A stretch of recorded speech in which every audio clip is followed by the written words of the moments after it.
beyond Walker. Pugh. That'll do it! That will do it! Pugh for Bournemouth!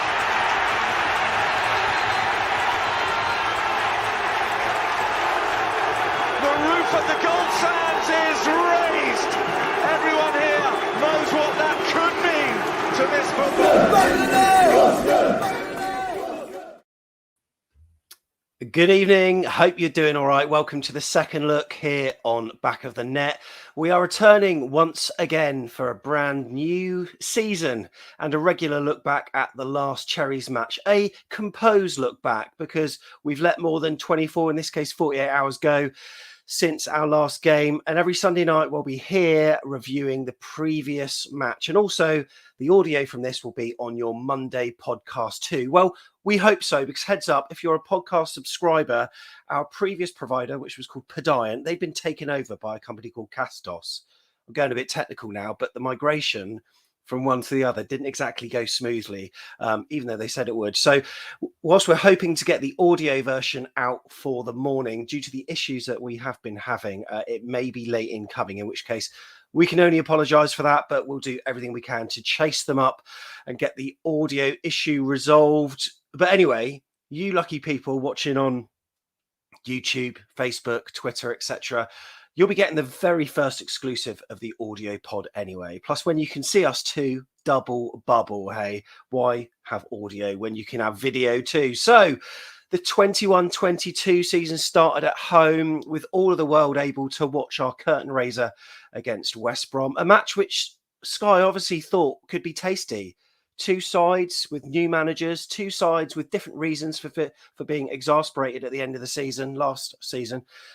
And with both teams driven and determined as ever to get back to the big time, what could be better? And let's be fair, for the neutral, I think it probably delivered. So to discuss events at Dean Court, we have got pod regular Tom Jordan with us. Tom, how are you, buddy? Very good, thanks, boss. Very good. And also with us, we have got the return of Back of the Net's very own lovable rogue. It's Neil Dawson. Neil, how are you? Lovable. I'll take that, Sam. I'll take that. I'm very good. Great to be back. And also, we would have had a Back of the Net regular, but look, it's our very first pod of this season, and we wanted to fill it and have it as a four-way chat, and we put out a tweet, first person to respond. And look, you know, there were quite a few people that have responded to the tweet, and we will get back to you to apologise, but this was the first person in. And let's be fair, his YouTube channel has been doing brilliant. Cherries Red Army. Congratulations, Kirk, on reaching a milestone recently. It is Mr. Kirk Tovey from Cherries Red Army who's here for the very first pod of the season. Kirk, how are you? I'm doing really well. Thank you for having me on again, Sam. And congratulations, mate. Very good work. And look, all we want to do is provide AFCB content. You do, we do. And look, we're working together and you've done a good job with what you're doing so far. So congratulations for that, mate.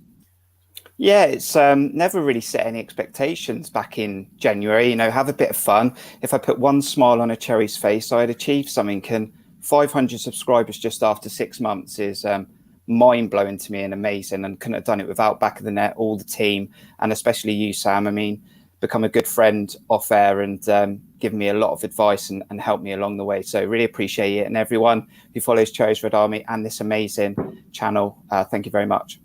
Cool. So what we'll do for people who are listening, we're going to be flashing messages on screen, and quite often we may be referring to them. So if you hear Neil, guffaw just randomly, it's probably because he's seen something on screen that he disagree with. If you see Tom laughing or clapping, that'll be because someone's probably praising him yet again. Tom, you always seem to get the praise on this channel, I've got to say. Sure. But anyway, Neil, come to you first. Look, it's good to be back. We've had a whole season of streams last time round, and over the summer we've had endless international games, but there is nothing quite like watching a match back in our spiritual home, is there? No, it was absolutely fantastic to be back. It felt to me as well, I don't know if it's just because I've been away so long, but that 9,500 felt like about 18,000. Just the noise. I think everyone that doesn't normally sing was singing. The atmosphere was fantastic. It was just it just filled your heart full of joy to be back in the ground. I wasn't really particularly over bothered about the result. It was almost more for me just the fact that we were all back in, seeing the people that you sit around who you don't realise, but they kind of become friends over the years. They know your family, they know bits about you. Just brilliant to be back. Yeah, and Tom, explain your emotions as you walked into Dean Court with a full stadium. Although the attendance, when you look at it, suggests that it wasn't full, under 10,000. But how did you feel? Yeah, it was amazing. Reiterate everything that Neil said. It did feel like the kind of result took a back seat, really, because it was just about being back in there. And yeah, you obviously want to see a decent performance. Certainly don't want to lose it, which obviously we didn't. But yeah, just to get back in there, like you say, see some faces that you're normally used to seeing every other week, and then you haven't seen them for God knows how long. So yeah, it was really nice. And like Neil said, it did feel like there's probably people that don't normally sing maybe as loud were really giving it a go. It felt really nice. It kind of reminded me a little bit of that Villa game, the first Premier League game, where it just had something different about it, and it was great. And yeah, it must have been a great moment for Scotty Parker as well, with his first league game, and yeah, it was awesome. So just great to be back, mate. And it was good to see him introduced onto the pitch before the game, but even before that, at 6:45 p.m, Kirk, the team came out, and I've got to say this was probably one of the more unpredictable team lineups that we had to predict. And how close were you? Yeah, I think I was 10 out of 11.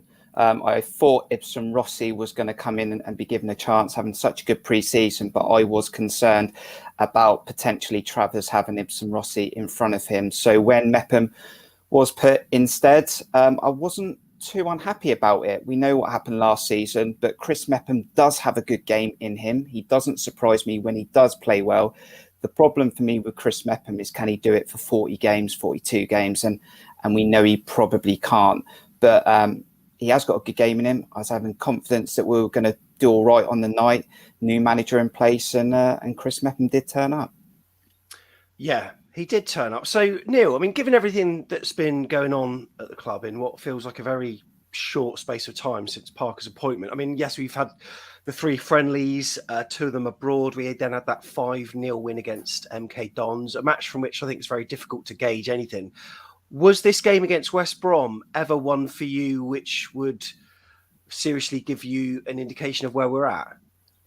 Yeah, I think it was always going to be pivotal, because I think he's introduced a couple of new things that we've not seen before. A much more energetic way of playing, 2 attacking midfielders as opposed to the 2 defensive midfielders.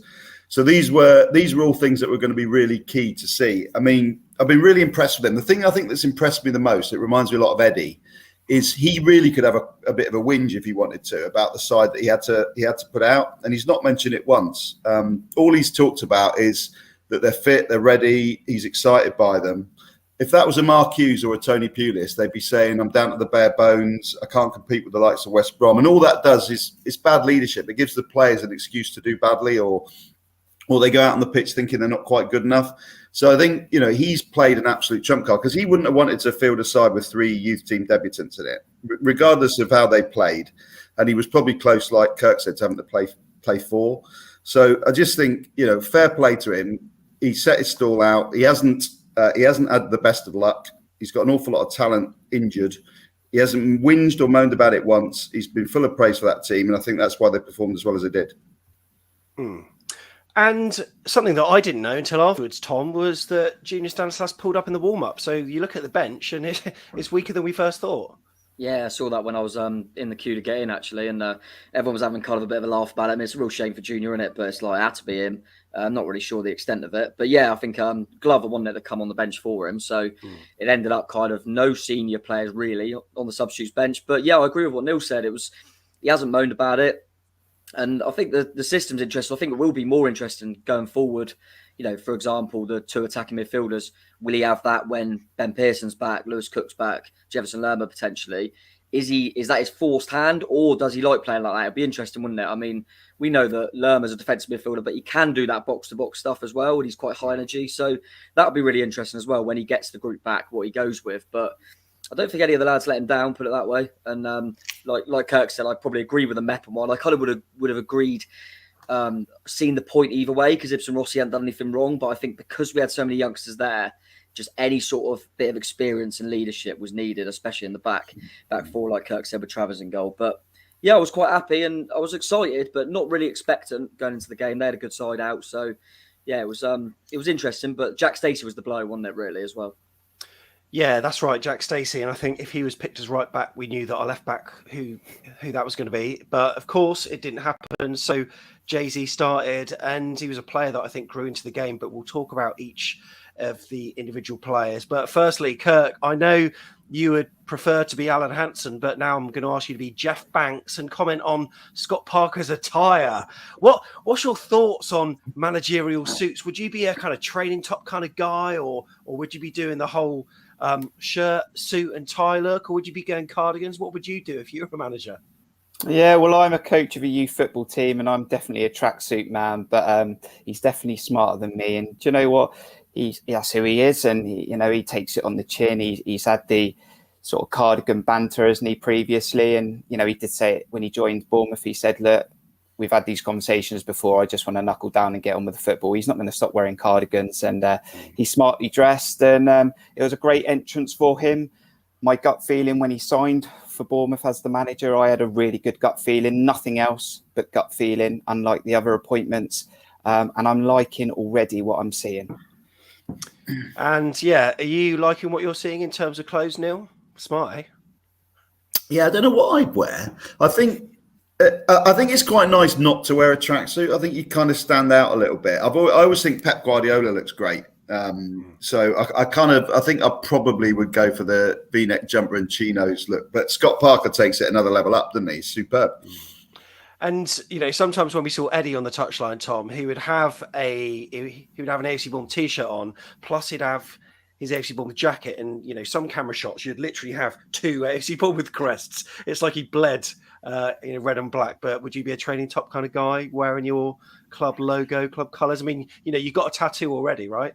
Yeah, I'm not sure if I think I would probably go a little bit out there, but all Bournemouth, I'd go down the Eddie route. I think I'd just go to the club shop and buy what I can and just chuck it all on. But Yeah. I think certain people do suit it, don't they? Scott Parker suits that look, definitely. I always think, but yeah, I do like managers like that. I always think Mancini looked good as well, Italian manager. They always, a bit of style looks cool. But yeah, Parker, he wears it well, doesn't he? So he stick with that. It would be a look weird now if he went to a tracksuit, wouldn't he? It wouldn't look right. Yeah. So no. Yeah, I'm happy with that. Do you remember? You talk about Eddie. Though, do you remember the first game back, Leyton Orient, for him and Jason? They came looking like the Blues Brothers. Yeah, Yeah, they did.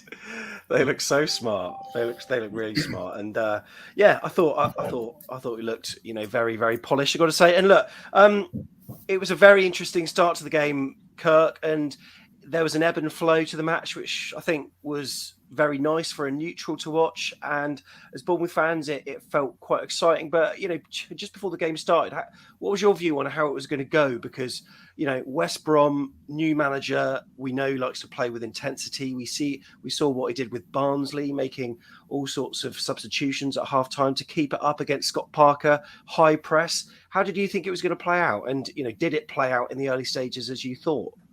Yeah, this was going to be an interesting one. He was very much a gung-ho manager at Barnsley, almost had nothing to lose, had an erratic goalkeeper and wasn't bothered by it.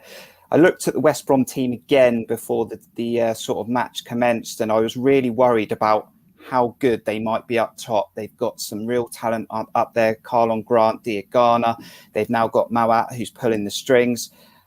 And with a potential youthful side out there, I was slightly concerned, but I was excited to be back with all the fans, with a fully almost seated stadium, and felt that maybe the occasion, the lads could grasp that and we could get a result, and maybe just ambition and excitement. So before the game, I was concerned, but it's the Championship. We saw it last season, didn't we? We were meant to win a lot more matches than we did, and anyone can beat anyone in this league. Yeah, they certainly can. Well, Dom Solanke in the early stages was making a few good runs off the last line of defence, and that was something that was very prevalent throughout most of the first half, I've got to say. But it wasn't long, Tom, before the AFC Bournemouth fans were on their feet. And it was Jayden Anthony with the ball, always looking for a forward pass. We saw that demonstrated with the first goal and the second one as well, actually. Played it through the billing, and he sort of managed to nudge it on to Jayden Anthony, who squared it. I think Dom Solanke did some very underrated shielding, by the way, there. And it just fell to Emi on his left foot, ball in the back of the net. Happy days. happy days. And I think, like we alluded to earlier, Neil said it with the two attacking midfield players. We've got another player that's going to get, them late runs into the box, which I think we've missed for quite a while now, where we've been playing them two deeper midfield players. So it was nice to see him pop up in that area. And he's done it. He done it in the Chelsea game as well, didn't he? So he's a player that's going to get on the end of things, I think, with them runs. And like you say, Jaden Anthony, seen it a few times, kind of in the cup and things like that. He's very brave, and he always looks, like you said, for the forward pass and trying to make something happen. So that was a big moment for him. But yeah, it kind of felt like it come out of the blue a little bit. It felt like they were probably slightly on top, controlling things, and then broke away and got the goal. So it was really nice to be that clinical. And like you say, looking back on it, Don played a key role in it as well, and he was working his socks off up there, as he always does. But it was great to take the lead. It felt like it come out of nowhere. It didn't feel like we looked like we were going to score, and then suddenly we had one. So yeah, it was a nice move, like you say, and it was just good having a midfielder that late run. I do like that, and I think we've missed that a little bit. Billings brought it back, and now Emmy looks that sort of player as well. So it was a real promising start. And Neil, I don't know about you in terms of the way you celebrate a goal. I mean, last season we were all celebrating after watching AFCB TV. Then in the Euros, we were celebrating goals and then thinking, oh my goodness, is this going to get chalked off by VAR? So it's been a long time since a goal's been given. Quick glance at the lino, and there's that release of joy that with 10,000 people. It was a phenomenal feeling. Yeah, and that's why I love the Championship. So I love the Championship for a number of different reasons. I mean, the Premier League's great to be in, but the Championship to me is the most entertaining league. Like Kirk said, anyone could beat anyone. You haven't got a VAR, which to me is absolutely central to the enjoyment of football, because you're right. I mean, you look at the linesman anyway when the run's made. So I knew Marcondes wasn't offside because he was stood behind the centre-back when he scored. So I knew he wasn't offside. So once you check that Anthony wasn't offside, referee could have given a foul, I think. So I think he did well to play on because Billing got clattered, didn't he? And then Anthony went on and crossed it. But yeah, just the euphoria of seeing a whole stadium jump up. My lad disappeared 2 stairs down in front of me. It was just brilliant, absolutely brilliant. It was. And what I wanted to see, Kirk, is Bournemouth go on and create more opportunities. And after that first goal, actually, we went forward with Solanke, but it just didn't fall for us. But it looked like we could have created a second. But after that, it didn't happen. So, playing a team like West Brom, we were always going to leave the door ajar. And it felt that like they were starting to gain momentum as the half went on. Did you feel like that? I did. And then obviously the goal came, but it was going to be one of those games. I mean, we've talked and heard enough about Parker Ball. I didn't personally see that from this fixture, and in the first half, there was an obvious tactic for me from Scott Parker to try and either go over the top or round the centre backs, and Solanke was always on the last man, which was good to see. So it was very much doing that and trying to get Brooks in the game. Kilkenny's trying to make those angle passes, but once you then try and express yourself that far up the pitch, you are naturally going to get caught on occasions. Not necessarily how we conceded the goals, but they were always going to come into it. They have enough talent. They were always going to be dangerous. And look, let's speak about Kilkenny, Tom, because we sort of knew he always had a lot of talent, but we've never really seen it in a league match. And, there were a number of sort of youngsters that we were wondering, like, are they going to be able to cut it? But Kilkenny was, in the first half, he was mustard, wasn't he? Yeah, he was brilliant. And I think we've all got to be careful of overhyping him a little bit. But at the end of the day... he was brilliant. He was the best player on the pitch. He was incredible. 10 out of 10. But I do agree, and I love him. Absolutely love him. I love a player like that anyway, that's brave and just wants to get on the ball in tight areas and don't go hiding. It'll be easy for him to just go hiding and go, I'm not an option. He wanted it all the time in such difficult positions. And, some of the balls he was spraying were brilliant, but he was tenacious as well. And he allowed the likes of Billing and Emmy to burst forward as well. And he controlled it at times. And I think you got a player in there like Jake Livermore, real experienced pro in there as well, and he was giving him a run around at times. But yeah, he was someone that I always felt like, how many more pre-seasons before we see him? And yeah, maybe it's his hands been forced with a few injuries in that position, but he's taken it at the moment. And I think even if you had a Ben Pearson or Lewis Cook or something back now, I don't think Gavin would lose his spot necessarily. I think he's very natural at that, kind of coming deep, pick up the ball and start attacks. And he was great. I was really enjoying seeing him play. And to be fair, all the youngsters were doing okay. And I thought Lloyd Kelly was really helping Jay-Z through them early parts as well. They were trying to target him a little bit. I thought Lloyd was backing him up nicely as well. But obviously they were putting some pressure on. But I thought we were holding our own. We were. So football's a game where we always want our team to win, but in a perverse sort of way. I keep on referencing Alex Deutsch's tweets. He must be watching this thinking this is where we get his content from. But he wrote a tweet that I thought was spot on. Like, even though he wants Bournemouth to win, there's something actually quite nice about hearing the sound of away fans. And Neil, West Brom, they were really loud, weren't they? And great set of supporters. They seem to have a plethora of chants, much more than we do at the moment. I think we probably only sang about three or four songs, but that's because most of them were Eddie chants. But nice to see away fans in stadiums, and yeah, they were loud, weren't they?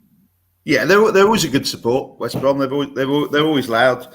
And they've developed their own version of LA, which I think most clubs now have got their own version of it. And I think there's a Bournemouth fan trying to get one going. I saw on Twitter today for us, but it did make me laugh as well because their Brummy accent came out when they were singing about Super Bobby Taylor. It was like Super Bobby Tyler when they were singing it. So. No, they're a good bunch of fans. I don't know if I didn't hear them do boing boing. I don't know if they were boinging, but they did. They did after the first goal. We've just seen the reaction to it, and it was that cheer that we all didn't want to hear, but in a weird way, it was a nice way to hear it. But yeah, they were a major part of the atmosphere of the game without a shadow of doubt. So they played their part in the whole enjoyment of it. I was just going to make one point about Gavin Kilkenny actually, because I know Tom was talking about him. If ever there's a manager for Gavin Kilkenny, it's Scott Parker, because Gavin Kilkenny is the closest player we've got to how Scott Parker used to play. So I would imagine he will be spending an awful lot of time coaching him, training and helping him as well. So I think that'll do Gavin Kilkenny no end of good, because he was far more similar a player to Gavin Kilkenny than he ever was a Lerma or a Pearson or a Macondes. So. Yeah, he's said to be a very good manager. I think in our sort of top 10 video of the things that he'll bring AFC Bournemouth, or maybe 15, I can't remember what we did. That was one of his attributes that he's been very highly rated at.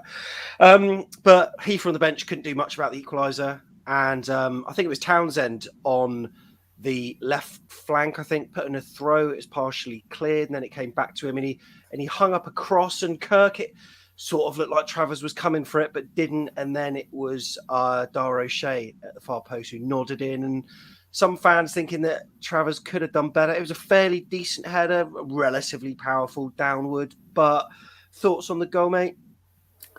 I think it was always going to be the weakness when the lineups come out. I've sort of changed my stance recently on Mark Travers, and I think he doesn't command the box as well as our previous goalkeeper and keepers before that in Boroch, etc.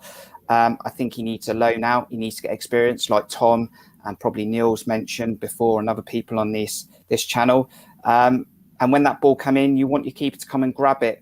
And then when he doesn't come and grab it, and then you've got Jordan Samora playing left back, and if there is a weakness in his game, it's probably defending in his career. He's so young, and he really got out jumped. It's interesting actually, because if Smith was probably playing left back, and I'm not a fan of playing Smith, he would have used his body a lot better than Jordan Samora did, and Smith probably would have realised he'd have got out jumped, but he'd have found a way to try and make that header a lot harder. And I think Samora didn't make that header a lot harder. It was quite an easy header to score. And then obviously it is kind of point blank. It's not a shot from a foot. It is a header, but it's still point blank. I'm not going to put it all at Travers. I just don't think he's a good enough goalkeeper for what we need right now if we're looking at playoffs and top half of the league. So that's my concern. And they came into the game. I wasn't surprised when they scored, because I thought it was going to be one of those matches. I didn't see us keeping a clean sheet. Tom, you were close to, you were right behind the goal, so you can see exactly what went on. What were your thoughts on it? Yeah, pretty similar, to be fair. It's one of them where you don't want to say it's an actual goalkeeping error, but the ball's come in and he's made a few steps, like he's come in, and just go and throw a punch at it. Just do something. You've made that movement now. Just come and do what you can, get cleaned out, do what you can. And then he hesitated. And like Kirk said, the problem is, I think he's a goalkeeper, like Kirk said, that needs a season out on loan, kind of in the lower two leagues. But he can't get that, because if we get a goalkeeper, he'll just be the number 2 again. And he'll just be sat on the bench, not really improving. I think that's the problem. I'd almost rather get a goalkeeper in, keep Dennis as 2, and go and let Travers go and play. because he needs to go and play football, and it's not his fault. We've been kind of too worried to send him out on loan, which I understand. And as soon as Woodgate come in, he recalled him, didn't he, from his loan? Because he thought, if I get an injury. So I get that, but it's probably harming Travers because he needs to go and play football. And he's clearly a goalkeeper with a lot of potential. But I think, he's not a commanding goalkeeper. He wouldn't fill your defence with a lot of confidence with balls in the box. And I felt that they probably tried to use that more as the game was going on because they saw that. And I don't think West Brom are going to be one of the top teams of chucking balls in the box. I've seen a bit with like Borough and teams like that. They're going to launch balls in the box a lot, and we're going to come under more pressure. And that does concern me a little bit. But yeah, it wasn't a glaring error. It was one of them. And the lad got up, like you say, above Jay-Z as well, quite comfortably. But it probably was fair to be level at that point in the game anyway, to be honest. And it was just how we could pick ourselves up after that. Unfortunately, we did.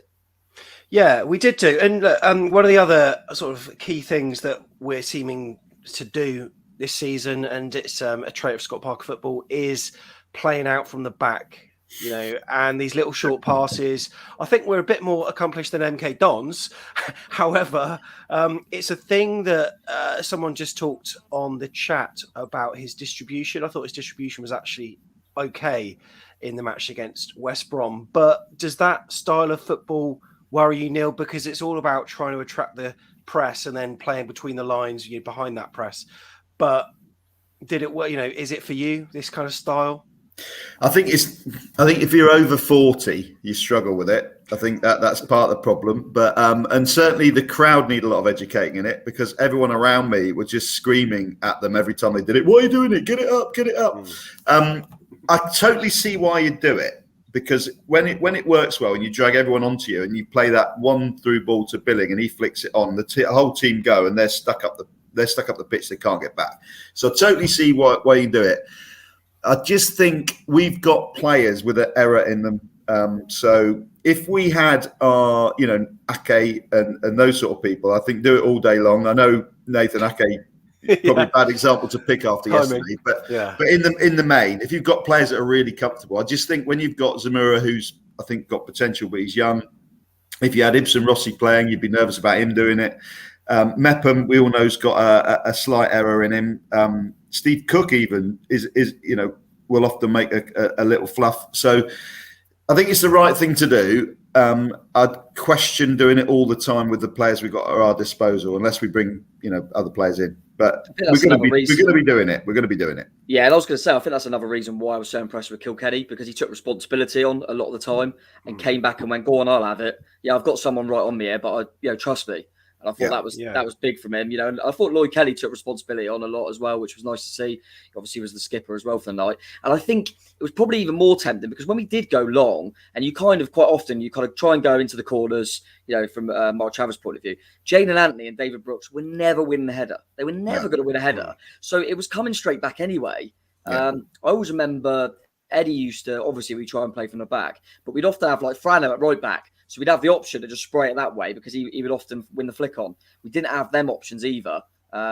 Maybe if Lloyd Kelly was playing at left back, he could have pushed up a bit. We could have gone to his head, but we didn't have them options either. So I did get it. And to be fair, I felt we even though it is tough to watch sometimes, I felt we done it all right on the night. Yeah, we did.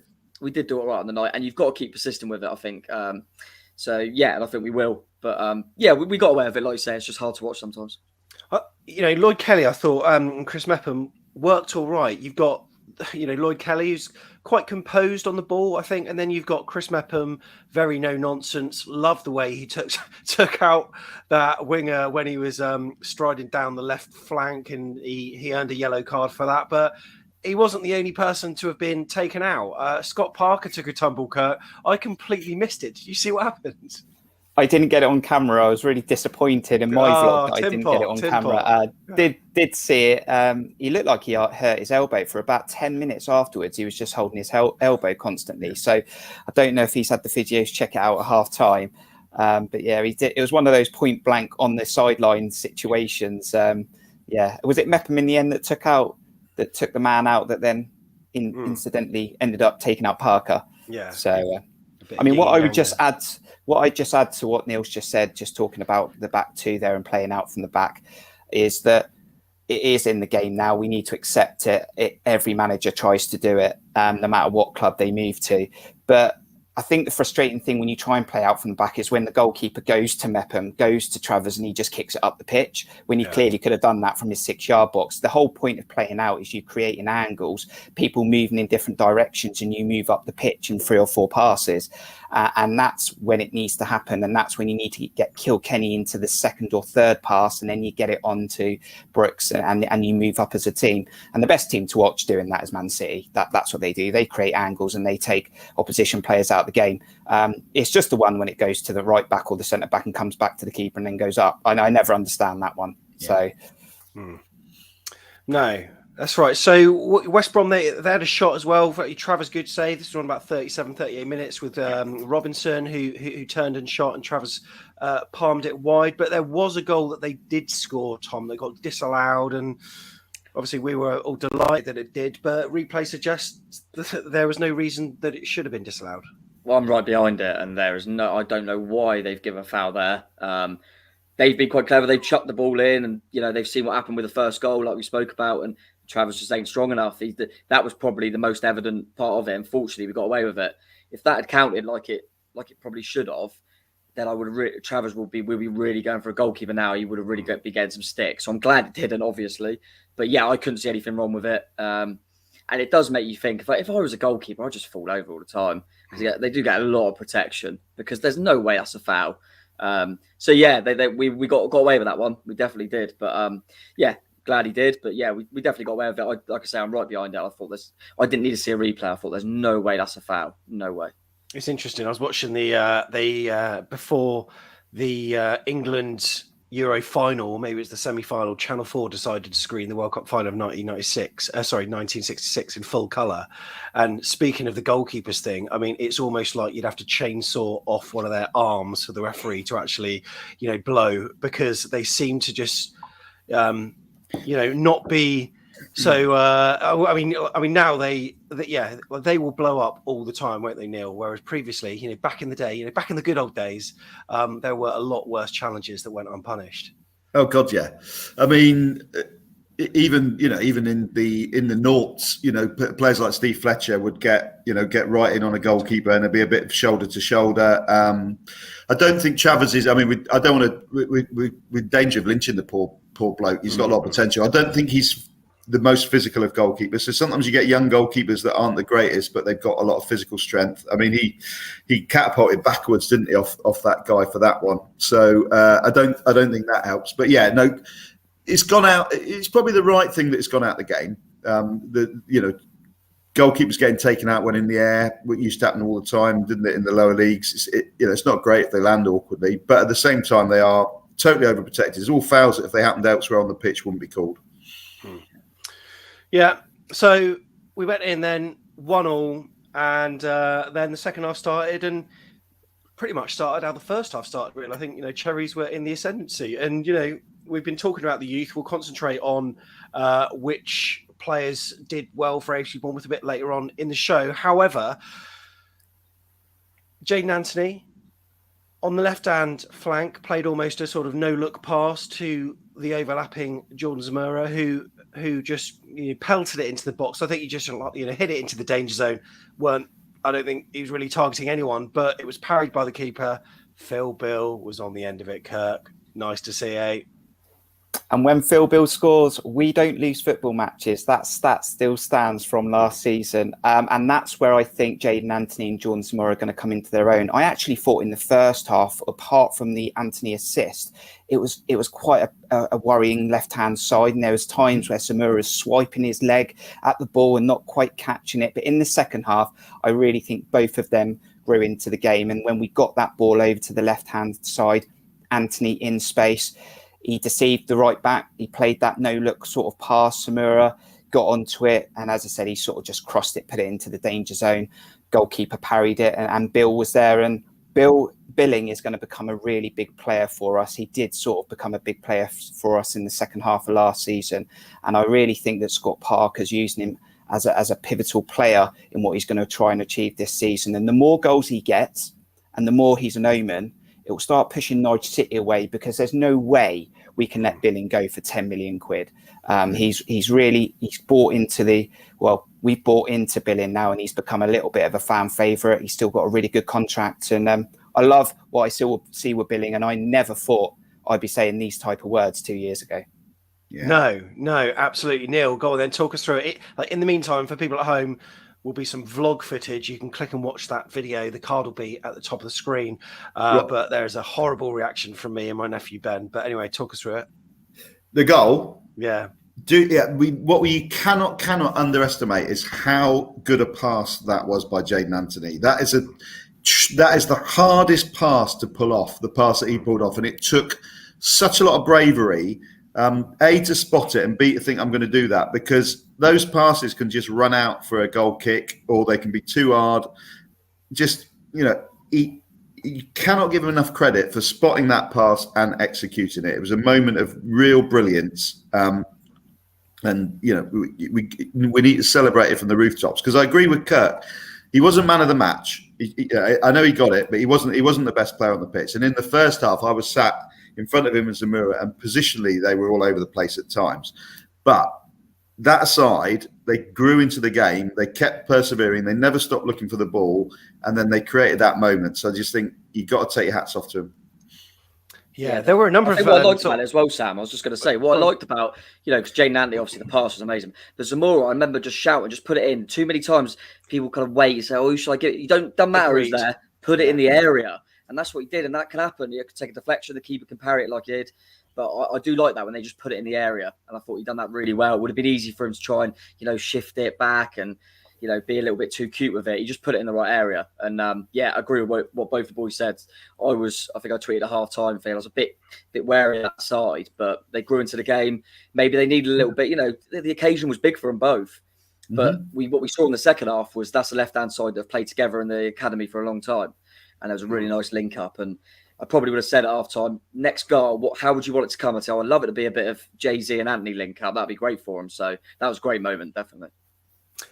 Again, like the first goal when Bournemouth scored, I felt as though we didn't quite push on there, and that's what I wanted us to do, because I knew the door was always going to be open, and it proved to be the case. But in terms of man of the match, I've got to just skip forward to this, because I think the sponsors said one name, the fans said another, and Sky TV said another. So we will talk about the three, and at the end we will decide the definitive man of the match. But what we'll do is we'll push on to the equaliser, Kirk, and it was always coming, wasn't it? Always. It felt like it to me anyway. Yeah, and when you've got youth in there and you haven't got enough experience, sometimes you are going to concede goals like we did. I thought we just gave the ball away. It sort of pinged around. I actually didn't really see this properly because I was trying to sort my camera out. And I did actually ask someone next to me and said, who gave the ball away? And they said, I think Kilkenny did. But I think it was sort of a culmination of a situation where it bounced around a bit.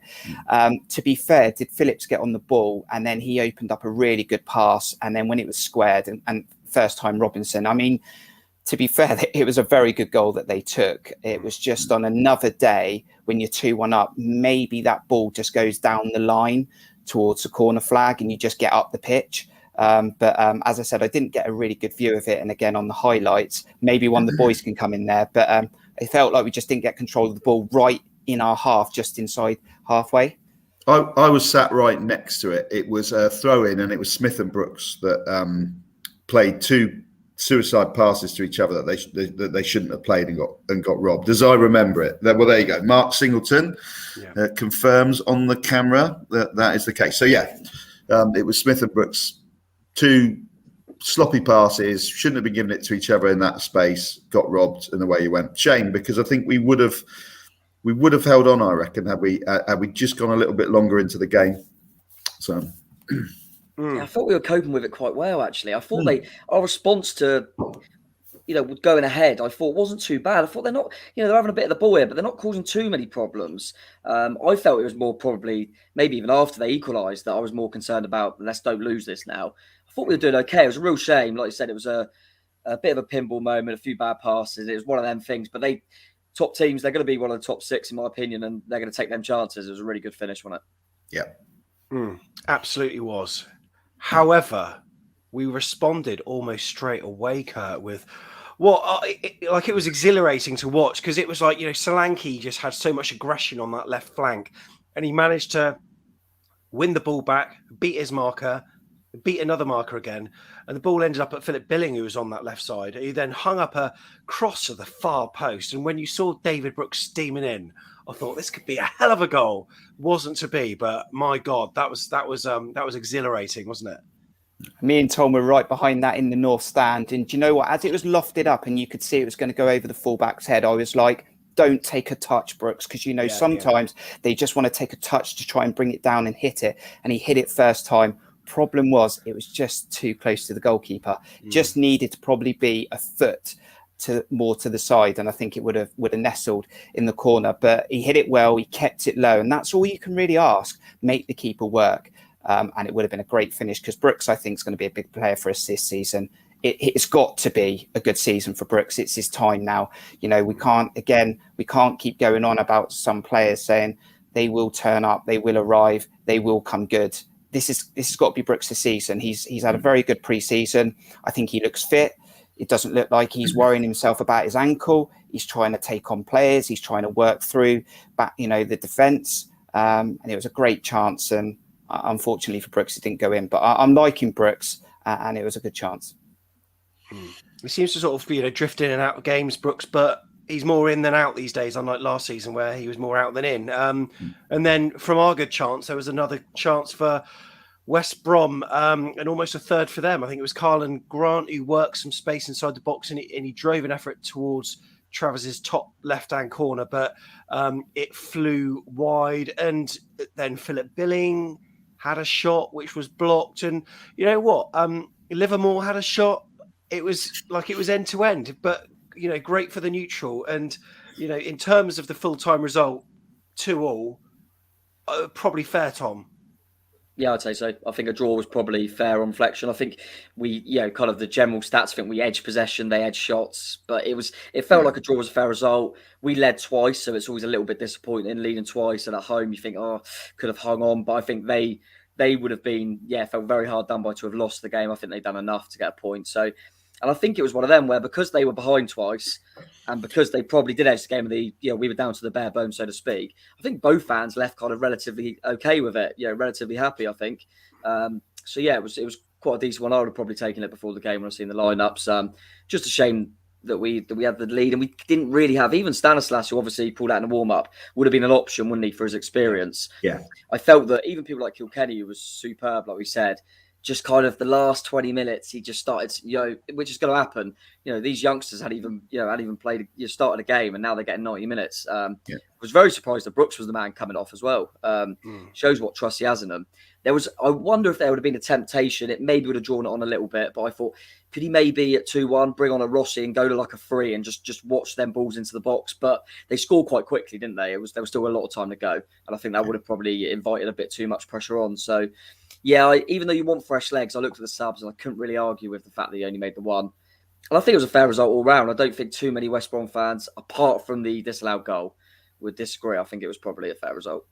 Yeah. You only really had Carl Taylor that had any form of league experience, and that was with Forest Green Rovers. So, it wasn't hugely notable experience. So I think, like Tom said, we weren't going to see any substitutes. Interesting stat as well for Stato nerds out there that all of our shots were on target. So it's not often you see that. Yeah, we didn't have a shot off target in the game. We only have 4 shots. We only have 4 shots, but they were all on target. So you got Solanke's good save, Brooks good save, 2 goals, no shots off target, according to my paper anyway. Yeah, well, that's promising to see. And look, I mean, we did make a substitution with Christian Sadie coming on, but that was very late on. And I did always wonder about the Stanislas thing until someone told me in midway through the second half that he pulled up in the warm-up. And I thought, Stanislas injured in the warm-up. It's like we've never been away. It was brilliant. but you know what, though? 2-2 fair result. And then, look, Mike Botto's on the mic and he's announcing the man of the match. And everyone's like, you're not sure who it is. It went to Lloyd Kelly-Kirk. But then I think Sky went for Jayden Anthony, yet AFC Bournemouth fans on the Twitter poll have gone for Gavin Kilkenny. So probably right that it's between those three, but where does your heart lie? Do you know what? Before you said that, I was thinking Kelly. I thought he looked very mature on the night, standing captain for the moment. And I thought he did nothing wrong. Look, we know when Lloyd Kelly's in possession, it can sometimes be a little bit in slow-mo. But I think naturally he probably is as a centre-back, even though he was better as a left-back last season. But he did very well on the night. He played alongside Mepham. Mepham had a good Euros off the back of what happened. And then he had that calmness alongside Zamora and Kilkenny in front of him as well. So I was impressed with Kelly and his leadership. I was impressed with Kelly and his leadership. And then Kilkenny, I think Kilkenny had a very, very good game. I think that he got man matched against MK Dons as well. We know what he can do on the ball. The only question mark I have over Kilkenny is potentially his strength at the moment off the ball. And I think he got out-muscled a few times. And then Anthony, those types of man the matches are going to come along because he got an assist and he set up almost the second assist. So they always, if you score a goal, even if you're on for 10 minutes, you're in with a chance to get a man the match. Yeah, completely agree. I mean, there was this moment with Kilkenny in the first half where there were a number of players around him and he flicked the ball up over his head and he controlled it and he laid it off to the side, Neil, and it was just like, this is golden, isn't it? For a lad that hasn't had any proper league experience to be doing that on his debut in front of the world's eyes, unbelievable. The biggest compliment you could pay him was that he looked like he played 50 or 60 league games.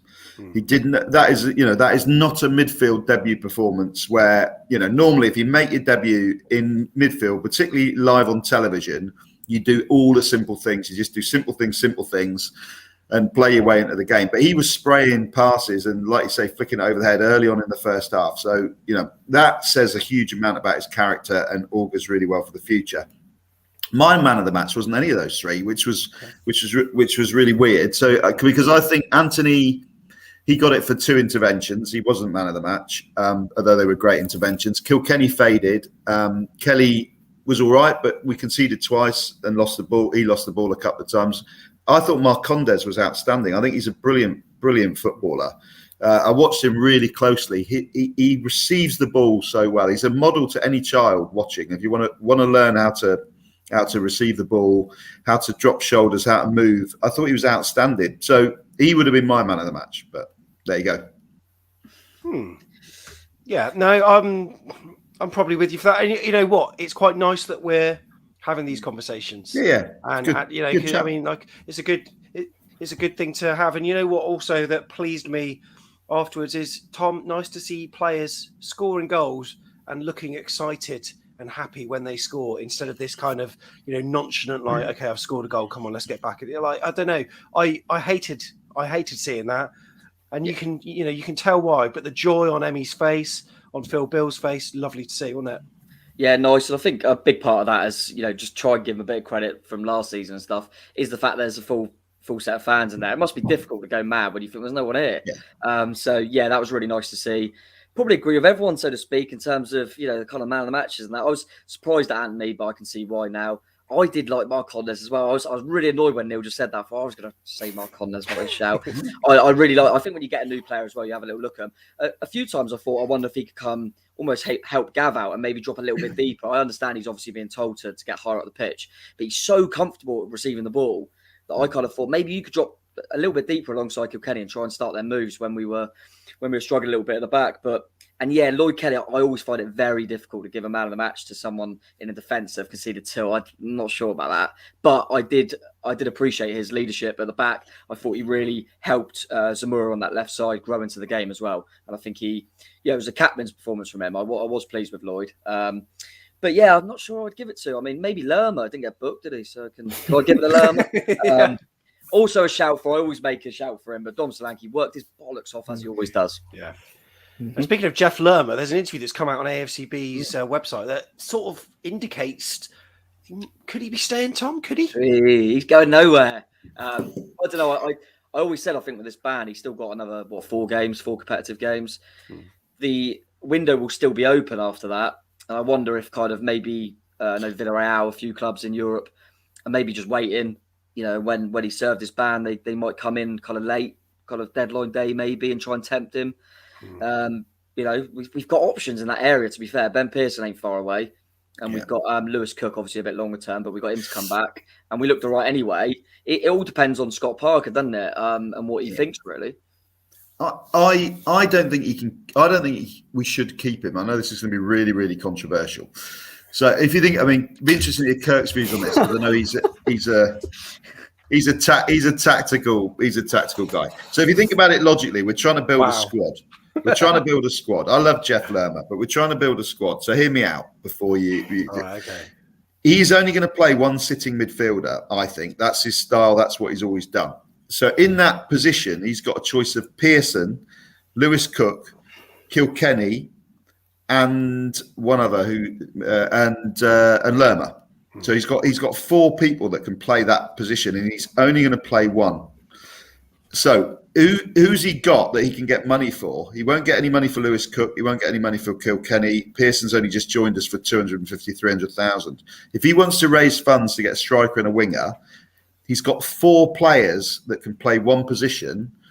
If you were going to look at it sensibly, if you can get 15, 20 million for Jefferson Lerma, you'd cash in on that and you'd use those 3, and then you'd spread that around the team. Otherwise, he's going to have Lerma in the side. Pearson will be sat on the bench. Lewis Cook will be sat on the bench. They won't get in that team because Billing and Marcondes will play in front of them. And Lerma's probably the highest wages as well out of them. And Lerma's the highest wages. So much as I love him, I would have Pearson and Lewis Cook and Kilkenny playing that pivotal role. I'd cash in on him and buy a striker and a winger. Kirk, thoughts on that? I just don't want to agree with it, because then Lerma has to go. It was annoying because he made a good point as well, didn't he? But he has made a really, really good point. As I was listening to Neil there, I was thinking, I actually don't have an argument for what he's saying, but I don't want Lerma to leave, because he's an absolute legend. But I think that's the problem we've got, actually. It was funny when we were watching Kilkenny in pre-season, he is another Lewis Cook. He's also another Ben Pearson without that actual strength and bite yet. More work to be done in the gym for Kilkenny, but he is that sort of holding CDM, isn't he? So we've got 4 of them, like Neil says, and we do want Philip Billing playing higher up. And Marcondes is going to be a busybody. I think he can end up playing everywhere if we need him to. If Brooks is injured, Marcondes can play there. You know, if Anthony's out, Marcondes can play there, and Marcondes could probably play Kilkenny's position as well. It's a very, very good point. I hadn't really thought about it until Neil just said. And trying to keep 4 players happy with some of those wages will be very, very difficult. But it's weird, isn't it? Because we actually thought this season that we're going to be a bit light, especially when contracts weren't renewed and players are suddenly starting to leave. But that is an area we're well equipped in. So, and you do need a squad over 46 games. I wonder if a lot of it will maybe depend on Lewis Cook as well. We're not 100% sure. You know, we know it's long term. But, you know, even when he's back, how long will it take him to get up to speed? You know, because I think he's probably the most natural in the role, actually, you know, picking the ball up from deep like Gavin Kilkenny was. I wonder if Jeff were to stay, if he would potentially be an option further up, you know, because of his energy levels. I know he's not the same sort of player as Marcondes or Billing. Of course he's not. But I wonder if Scott Parker will like the fact that he could press quite high. Further back. That's where I would see him. He's played right back for Colombia. Yes. And I think if you were really going to keep him and utilise him, I can see him like Ian Cox did for us and move into being a brilliant centre-half. Take it. I'll take that. If it keeps him, I'll put him in goal. I don't care. The problem is with Lerma is JT tried that one and it worked at the start of last season, didn't it? I mean, did he score a goal at Coventry and made an assist and did a few good things? But he almost got bored of it because it's not natural to him and it's not where he wants to be. He wants to be in the heart of where that ball is, and he wants to be getting stuck into tackles and turning over balls and things like that. And you just don't get the opportunity to do that when you're 75 yards up the pitch. So he'll probably do it if he was asked to do a job, because you've got to remember that there will be times and formations where Scott Parker will set us up to play with 2 holding midfielders in certain games. I'm sure it's going to happen. We might even have 2 strikers up top in certain games if we have enough strikers to obviously put out there. But yeah, I think we'll generally overall, when he's got everyone available and an average game against someone in the Championship, he probably will go with the 1 holding midfielder. And I'd be happy to see Lerma play centre back, but then again, I'd want to see Steve Cook and Kelly back there as well. So, Yeah, so I mean, a number of our players had very good performances, especially the youth. And look, let's briefly talk about, whilst we've got a few West Brom fans watching, a few of them in chat, including Adam just now, whose comment we put on screen. Very nice message from him. We should also read into the quality of the opposition as well, Neil. And West Brom, they're a physical side. They're going to be decent this season, and. How many teams will we play that are possibly better than them? I would say not many. No. But what did you think of them?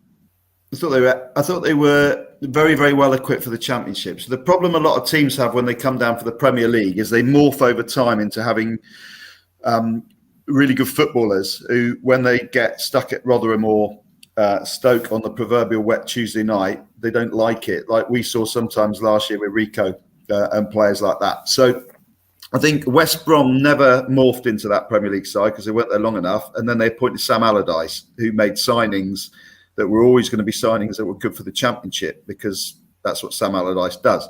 They then appointed a manager who is an archetypal Championship manager in terms of you either get out of the Championship one of two ways. You either play brilliant football like we did, or you fight your way out of it. You can't do that in the Premier League. You have to play brilliant football to do well, I think. So Ishmael, is well equipped for a squad that Sam Allardyce kind of half put together. So I think they will. I'll be really surprised if they're not in the top 2 or 3 this year, West Brom. Yeah, I agree. I think I tipped them, didn't I, Sam, to win the league, and I haven't changed my mind, put it that way. Because I think it was really good for us to play them opening day, because I think they've got a manager there who they will, start learning the system, the philosophy, and things like that, and they'll just get better and better, which hopefully we will as well. But I think it was probably better to get them out of the way in terms of one of the games anyway, because they'll grow into that. And I think what I like about him is almost what Neil was saying, is that blend of kind of, there's some really exciting, good footballers. They've also got a good bit of experience, the physical presence, like you say. I think they kind of tick every box in a lot of areas. So I think they've got a few players that can put the ball in the net as well. So I think they're going to be a real force. And I haven't changed my mind on that after just that one game. I think that I would be very surprised if they weren't in the top 2. But we all know what the Championship's like, so it's not going to be a walk for them. But I think they're probably the best acquitted squad I've seen on paper. So I'm really pleased to get out there, have a point and play well, to be honest. Yeah, very much so. So, boys, have a think of where you think we need to strengthen, and we'll come back to you shortly after getting a view from Chris Edwards. So, after every game, we're outside the stadium, on home games outside the 1910 bar, with a literal free-for-all. And I watched back the video that we recorded and cringed, because there were some people I was speaking to and they didn't even say goodbye. They just went, and then new people came in. We're doing it just to make it easier rather than doing separate fan chats. And look, I don't know, it's just a bit more exciting when people can just bundle in every now and then. And Tom made a cameo performance and people were calling you legend. You didn't even know who they were, but now you're best buddies, Tom, so that's nice to see. But also we're inviting people on camera as well, on our YouTube channel, that want to submit your video. So hold your phone landscape and film, and then you can submit it via the Telegram app. Our details are below, or you can submit it on Facebook Messenger, or pop us an email to fans@afcbpodcast.com. We transfer, whatever, we'll take it. And Chris Edwards has made his debut this week. He's been on the pod before, but this was his view after the game. First, it was great to see and hear supporters back in the stands. That's been dearly missed. Second, what an entertaining match. Friends who don't support either club were commenting to me about how much fun it was to watch two teams just go up and down the pitch with pace and not play from a defensive mindset. Now, while you never like to see Bournemouth give up 2 leads, a draw I think was a good result, all things considered. We had a thin roster, but the academy grads put in such an energetic effort against a physical team that pressed us for 90 minutes. And West Brom, they should be one of the best teams in the Championship, and we stood toe-to-toe with them with a depleted lineup. You got to feel good about that. Lastly, thanks, Sam, for letting us do these videos. It's so good to feel connected to Dean Court, even though we're long and far away from the stadium. So, up the cherries. Up the cherries indeed. And thanks, Chris Edwards, for submitting. So if you want to get your view on, keep it to about a minute and then get as many thoughts as you can inside 60 seconds. And we'll get your video on the Second Look show on Sunday night. So that's how we're going to do it. Right. Tom, I kind of played devil's advocate on the pre-match free-for-all, and I said to someone that, what if Dom Solanke's injured? Like, what are we going to do? Like, we need a striker who can score goals, right? We've let this one go, and look what he did at the weekend, eh? Look what he did. Could write it, could you? No, chuff for him, to be fair. Yeah, me too. Absolutely chuff for him. I mean, we've said before, haven't we? Whatever you think about Sam Surridge, and I think the money that is talked about, I think it was probably best for all parties. Listen, I quite like the fact that Sam Surridge has obviously gone in and gone, I want to play more football. I've been a kind of backup player for a long time, and I want to play more football. Credit to him, would have been easy for him to just be a backup player, wouldn't it, in his hometown?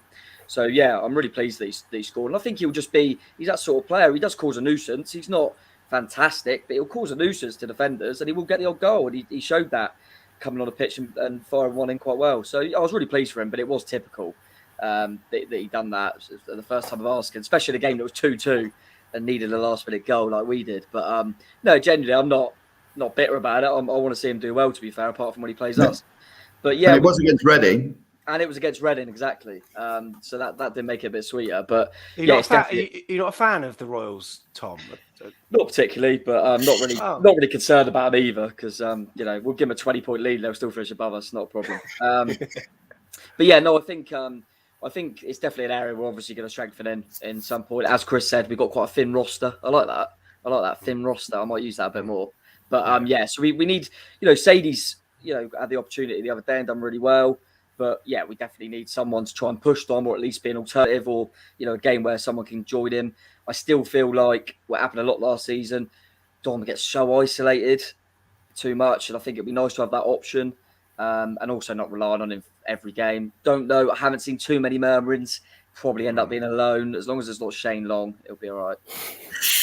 There's three obvious answers, I think, to the question that I'm about to pose to you, Kurt. But I'm only going to allow you to pick two. So if you've got two positions that you feel as though we really need to strengthen, where would your priorities be? Goalkeeper. Yeah, I will allow you to reference the third, but let's just call it two for now. That's cheating. I'm happy with two, to be fair. Goalkeeper, 100%. I had a very good goalkeeper last season, 17 clean sheets, definitely earned us many, many points and helped us get to the playoffs. And if our target is playoffs again, which is what I'm understanding when Scott Parker come in, is that we need a good goalkeeper. And not just because I don't think Travers is up to it, but I think he, like Tom said, he needs to go away and actually gain some experience. It did Ramsdale no harm. And look where Ramsdale, well, he's back in the Championship, but he's gone and ended up with the England squad in the Euros. And he had, although he got relegated, he had a very good season in the Premier League, didn't he? But we definitely need another good goalkeeper. Not necessarily needs to be older. I know we keep talking about Woodman, but he's got that experience, finished with 20 clean sheets, whatever it was, the Golden Glove, whatever they call it, last season. So, but definitely need some more security behind those centre-backs and back four. Then we need a striker. I mean, I know the money was probably right for Sam Surridge, but I still don't really get it. I mean, I received a message over the weekend, actually, through someone who apparently knows Sam Surridge quite well from up Stoke, and said that it was more Sam Surridge wasn't given the reassurances he was going to get a lot of game time. And I don't know if that's true or not. So maybe he asked to go, as well as maybe the money was on the table. Dom won't take us to the playoffs. He'll score goals, but he won't blast us to the Premier League. I'll stand by that for 2 years running. And Sadie, we can't pin too many hopes on. He's a great prospect. The only issue and question I maybe have for maybe Tom and Neil is if Sam Surridge felt like he wasn't going to get the chances and the opportunities to add value to this team this season, and he did last year, by the way, is what other striker would come in? Because surely their agent and their question would be, am I playing second fiddle to Don, or am I going to get just as equal opportunities? That's always the issue when you're trying to strengthen a squad, isn't it? Is they're going to know they're second fiddle to Dom Solanke. So that'll be difficult. That's why I think it's probably going to be a lone striker of someone that's just going to get a few minutes, whereas you would get none otherwise. They're talking about Delap at Man City, people like that. I think that's probably the route we'll go down. I think if we could ideally get someone that could play on the wing as well, then that kind of rules out then we get a goalkeeper and a striker / winger. That'd be quite handy. But yeah. I really don't know what we're going to do. I think Sam Surridge was a perfect backup striker in my opinion, but yeah, I heard similar, that it was more him banging the door down and saying, if I'm not playing every week, then I want to go and try my luck elsewhere, which you can't blame him either. But I probably agree. If I had two, I'm still going to have to say we do need a goalkeeper. And I would probably go for another striker as well. And someone who can push Dom as well. Let's just not just get a backup. Let's get someone that can really push Dom. And if Dom was get a couple of games and he hadn't scored, you're out. Do you know what I mean? Like he needs that. And we need someone that's gonna try and help us to, think of that season when we got promoted. Callum Wilson, you had Kermaghan and Brett Pittman. Kermaghan and Pittman were really good at kind of alternating and both got into double figures. So, but surely we're going to get at least one striker. Yeah. I think, I mean, all of this hinges on Danjuma leaving, doesn't it? That's I don't expect to see any unlocking of anything until he leaves. I think that's the final piece in the jigsaw. I know we talked about Lerma earlier in terms of if you need to raise cash, because the positions we need to strengthen. 100% goalkeeper. I don't think any fan would disagree with that. Even if you're a massive Travers fan, we need a good backup for Travers. But I think we all want someone that will play with Travers as the backup.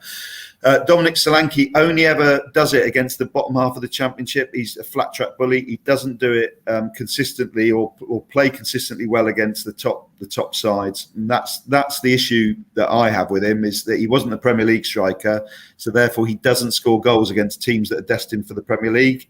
He'll get you, a sea of goals against the likes of Blackpool, I'm sure. So we have to see Dominic Solanke as the backup centre forward, in my view, and we need to get a centre forward who's a first choice centre forward with experience and blow the cash on that, because that's what gets you up. Goalkeeper and centre forwards that score goals get you up. So wingers, not particularly a concern for you, Tom, just yet? I mean, I suppose it is. I certainly think Jane Nantony's going to play a bigger part than maybe we realised. Junior Stanislas might get a few games out of him, and when he's fit, he's a good player. Brooksy, I never really describe Brooksy as a winger, but he is a player that obviously plays from a wide position.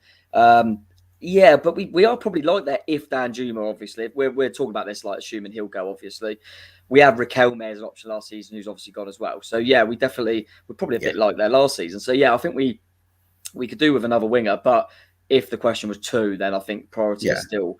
I think ideally it would be a goalkeeper, a winger, and a striker. I think that would be ideal. There's your three. But Tom only let us have two, so we had to leave the winger out. Yeah, well, that's it. That's why I thought I'd play devil's advocate. Just ask you for a couple of them. But look, I'm sure we could talk about this until the cows come home. And Kirk, I'm sure on your channel there's going to be loads of AFC Bournemouth content. So as a thank you, just got to talk about Cherry's Red Army quickly. It's another YouTube channel. You've hit the big 500. And what can people get on your channel?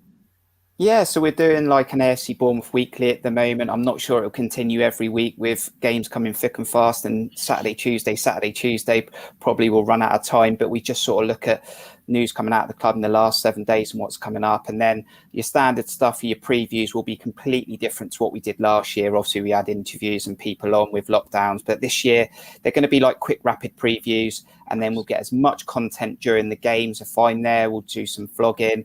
And if any of the contributors from Cherry's Red Army get footage, and we'll get some like 5-minute reviews. And it'll be like rapid videos that you can check in and watch and obviously comment. And cheers for following the channel. Cheers to Back of the Net and you, Sam, for always supporting the channel and helping me along the way. And hopefully we get some really good moments for some more fans outside of Back of the Net, the number one place for Bournemouth fans.